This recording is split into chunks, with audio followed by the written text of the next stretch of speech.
Karon nga gabi magluto ko og torta nga tinapa mga idol. Apan sa dili pa, andam na nato atong mga lamas, mga ricados diha. Sunod mga idol, iluno na to ang carrots nga atong binanggod. Yun, isunod na to ang atong ahos. Ito ang atong inadad nga bumbay. Tayo na ato ang atsal.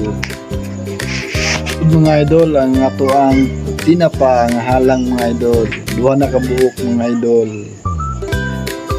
Ug musunod ang harina mga idol, mga 1/4. And ato dahil na siyang imikos-mikos mga idol. Hinahanglan mga idol nga dili kayo siya lata. Dili po siya gahi. Karon ma-form pa nato og bula-bula. Og depende mga idol sa inyo ang kadakon sa inyong bula-bula nga imuon.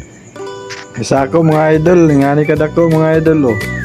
Sa kasandok mga idol para busog yun mga idol, sulit yun ito ang kaon mga idol. Ako na nag-cut yung mga video mga idol kaya taas kayo mga idol.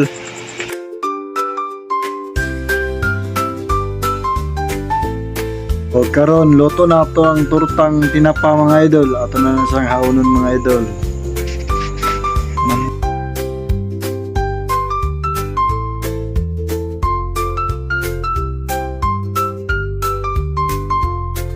Mao na ni mga idol ang ato ang outcome sa atong tortang tinapa. Ito na siyang tilawan mga idol. Yummy.